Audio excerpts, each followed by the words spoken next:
Welcome to Storytime with Tallulah. Today's reading comes from r/relationships. Our first story is titled, My Husband Stole Almost $1,000 from My Account and I'm Angry and Hurts, and I don't know what I'm going to do. He's a 30-year-old male and I'm a 24-year-old female.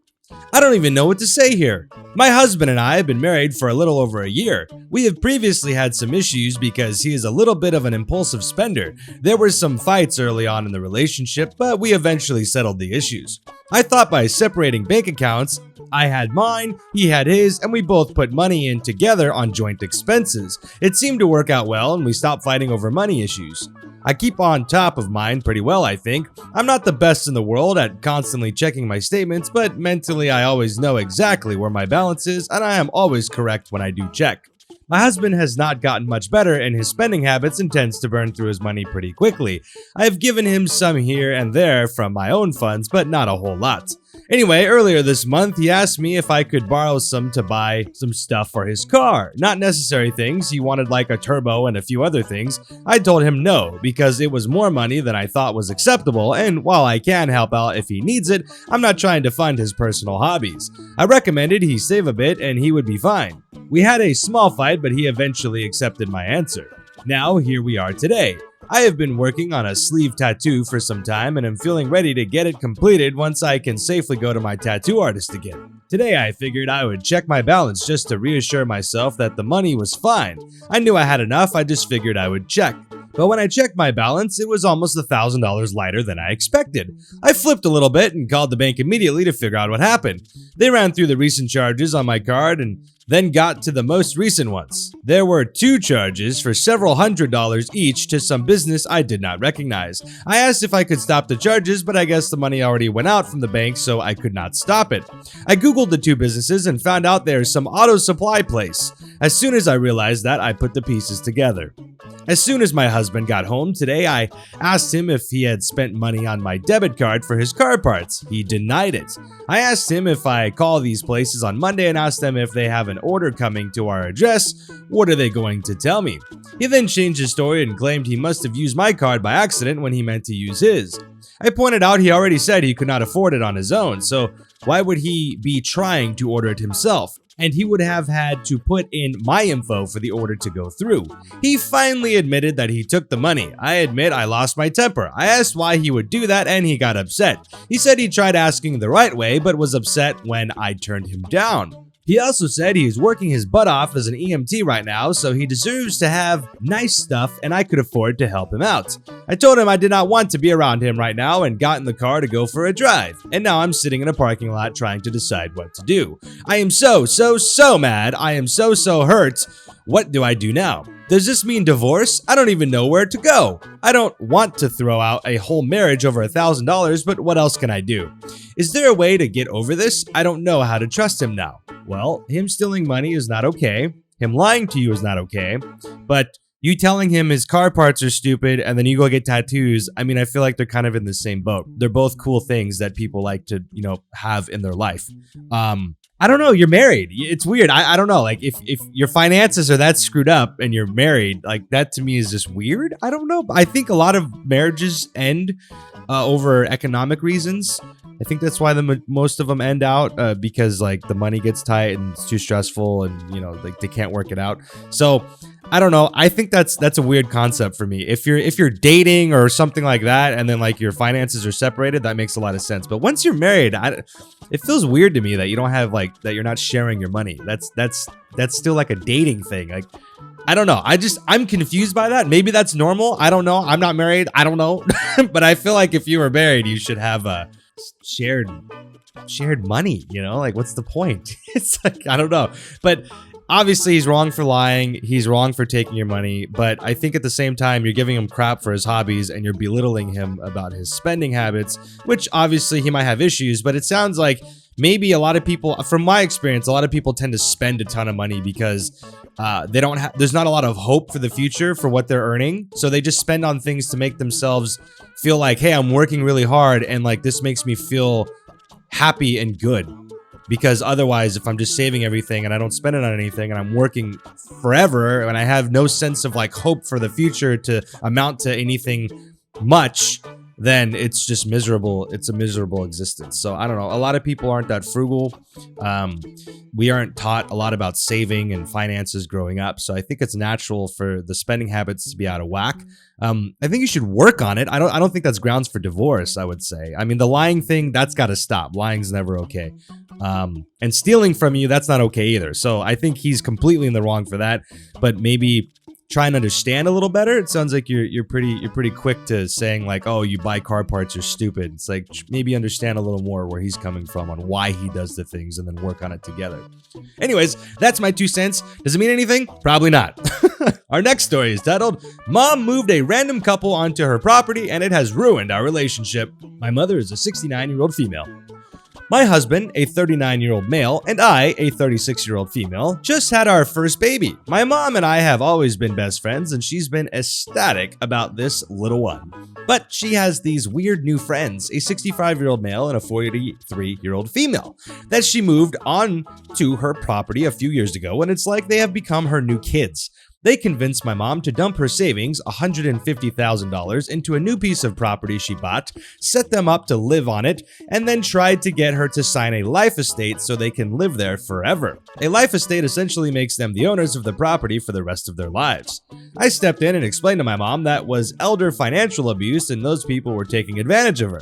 After months and months of arguing, she finally did her own research and agreed.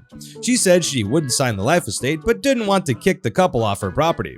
I thought I had made progress and she saw them for what they were, but after a few months, she started spending time with them again and talking about how she wants to make sure they can live there forever. I would talk to her and point out how messed up these people are. She'd come around and a few months later, she'd go back to singing their praises. It's been a pattern over the last 2 years and extremely difficult to deal with. These people are so blatantly taking advantage of her, but I can't seem to get through to her. My mom has a pool on the rental property the couple lives on. The property is attached to mom's property, so it's a communal pool, and she's been excited for me to bring our baby up. The strange couple also have 3 dogs, which are highly aggressive and unneutered. I told my mom months ago that I would not be bringing the new baby up until the dogs are neutered and behind a secure fence. My mom promised me it'd be done, and now it's time for pool season and nothing has changed. I've had it. I am tired of arguing with her, and it's obvious she won't risk making the couple uncomfortable in order to keep us or her new grandbaby safe. All she had to do was say my grandbaby is due in February, you have until then to get your dogs neutered and a fence up, but she has no backbone when it comes to these people. I feel as though she continually chooses their well-being over ours. She's even made comments about how I need to be nice to them if I go visit my parents and the couple shows up. I can't take it anymore. I feel like I'm competing with con artists for my parents. I'm at the point where I want to give up the fight. Tell mom to enjoy her life with these people, and if she wants to see me and the baby, she can drive the 2 hours to my place, but I won't be going to her house anymore. I'm at my end with it, and we currently are not speaking over it. Again, what should I do? That's a tough one, because I feel like those people are definitely pieces of crap, and they're trying to take advantage of her, and they're doing some weird scheme where they're trying to, like, get her inheritance or something, and I don't know, it's unfortunate for your mother, actually. I feel like more than anything, she needs your support, but I mean, she's 69, so she's kind of set in her ways. You said she has no backbone and she can't like stand up to these people. Maybe she's lonely. Maybe even these people trying to con her are so worth it, because even though you're her daughter, maybe they're around her all the time and she likes that, even if they are taking advantage of her, even though they are pieces of crap and they shouldn't be there. And I agree that they should just be completely out of her life. I don't know what else to do aside from, I mean, like, let her move in with you. You go see her more often. I don't know, because like, when you're not there, let's say you go see her once a month, there's an entire, pretty much a month where she's alone. And I feel like at 69, being by yourself, that's probably kind of sucks.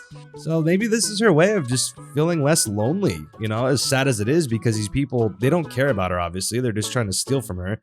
And I don't know what the solution is, honestly, because you can't uproot your life and go move in with her. You can't have her live with you, probably, or unless she sells her property and moves in with you, I guess. That's one solution, but that's a pretty big one. I don't know. It's a very difficult situation, but I think we do agree that these people are pieces of crap and they're trying to take advantage of your mom, and that's not cool. I don't think I'd let that slide, though, like, even if you're really upset. I don't know what to do. I mean, 2 years is a long time to put up with this kind of stuff. I'm sorry. I hope you work it out. Hopefully people in the comments, if you have any suggestions, that'd be nice. Our next story is titled, My Best Friend's Dog Passed Away While I Was Dog Sitting and Now She Hates Me. What can I do to make it better? My friend is a 33-year-old female and I'm a 32-year-old female. One of my best friends, Jennifer, has had a boxer named Sam for 14 years. I have 2 old dogs as well, bulldogs age 11 and 12. Jessica travels a lot for work and every time she does, I babysit Sam for her. And she keeps my dogs if I travel. It's a good deal. Well, over the last 2 years, Sam's health has severely declined. I kept him for a week in December and the whole time he was with me, I was afraid he was going to die. He's very old and is on medication for congestive heart failure, which he takes once a day. I counted down the days until she came back because I was terrified he was going to die at my house. That sounds so terrible, but he was in really bad health. Well, about 2 weeks ago, Jen had to leave the state for some family reasons and she asked if I would keep Sam for 10 days. To be honest, I really didn't want to because since December his health has gotten so much worse. I am the world's biggest dog lover, but this poor boy really needed to be put down. Jennifer knows he needs to be put down, but she just can't do it. I 100% understand. I have had to have lots of dogs put down in their old age. I rescue elderly dogs, and it is a very tough decision to make. However, I secretly wish she would, only because he can barely walk or eat at this point. Anyway, I agreed to keep him, and all was good. My old dogs love him, and they pretty much just nap all day. Well, just the second night he was with me, around 2 a.m., one of my dogs wakes me up by howling like crazy. It's so loud I can hear him upstairs even with my rain noises playing. He usually only howls if there's bad weather, but it was completely lovely weather. So I went downstairs to where the dogs sleep at night, and my 2 dogs were whining beside Sam. I touched Sam to try to wake him up, but when I saw his eyes, I knew he was gone. I just had an elderly dog pass in her sleep a month ago, and unfortunately, I will never forget the way the eyes look. I closed his eyes and effing lost it. I never went back to sleep. I didn't know what to do, so I sat up crying and shaking until 7-ish. Once it was daylight, I texted my neighbor to come over. She is a veterinarian. I don't know why I called her because I knew he was dead, but I was panicking and secretly praying it was a fluke. It was not. My neighbor said based on the dog's age and health issues that it was just old age and I couldn't have prevented it. She asked me if I wanted her to help with anything, like what to do with his body. Obviously, I can't leave a dead dog in my house for another week, but Sam is Jen's family, so I knew I had to call her and tell her to see what I should do next. And so I did. It was the hardest call I ever had to make. At first, she thought I was joking, but when I broke down crying, she knew I was serious. I told her that I was so sorry, but before I could say anything else, she started screaming at me, telling me that I didn't give him his meds. I did. Or that my dogs hurt him. They didn't. Or that I fed him the wrong food. I didn't. She cussed me up and down, so I told her that I was sorry, but she needs to let me know what to do with Sam's body, or either come back and deal with it. She yelled, "Why don't you just throw him in the woods? It's not like you give a crap about him," and hung up on me. I called her back, but she wouldn't answer, so I ended up calling her brother. He came and got Sam's body and apologized on Jen's behalf. It's been almost 2 weeks since Sam passed. Jen is back here, but she refuses to speak to me. I even had a nice floral arrangement sent to her with a sympathy card. She sent me a picture yesterday of her ripping up the card. I texted her back that I'm sorry she is hurting and that I know how she feels. Remember, one of my dogs passed away about a month ago. But that I don't understand why she is blaming me, and she is really hurting my feelings with her accusations. She ended up sending me back the longest text message ever about how I never liked her dog and never treated him right, and how I'm glad he's dead. Now, I definitely encouraged her in January to have him put down when she asked for my opinion, but I am in no way glad the poor thing is dead. I'm heartbroken too. I just want my friend back. I want her to see that it wasn't my fault. I swear it wasn't at all. 14 is pretty dang old for a boxer, and I treated him just as well as I treat my dogs when he is here. Is there anything I can do or say to help? Or should I just back off? I'm just so baffled. We were best friends. I've known her for 14 years, and this is the first time we have ever gotten into a fight, not even a disagreement. Should I reach out again or let her grieve and come to me? I really hate that she thinks I killed her dog or that I'm glad he is dead because I am so not. That just sounds like a big mess. I mean, she probably feels guilty that she wasn't there. You guys have been friends for 14 years. The dog was 14 years old. That means your entire friendship has been together with this dog growing up from a puppy to it passing. Obviously, you're not in the wrong here. You did the right thing. You called her. You took the dog. You cared for it. You understand that sometimes dogs get old and they need to be put down. And it lasted a few more. The dog lived a few more months past, you know, when you suggested it. So, and she asked you about it. So, I don't know. I think she's just being crazy and super like, this is her way of dealing with it, which is unacceptable. She's being really immature right now. But at the same time, like having a dog for 14 years and then it passing, and then you probably feeling guilty that you weren't there with your dog in its final days is probably like also, there's probably a ton of guilt on her and she's just taking it out on you. I just wouldn't say anything for a little while. I'd let it go. I wouldn't keep pushing. I'd just let her get over it. You know, it might take a few weeks, a month or whatever. And then like, hopefully she comes around and realizes it, you know, cause obviously it's not your fault. And I can't believe she would think that forever. I would just let it go for a bit and see what happens.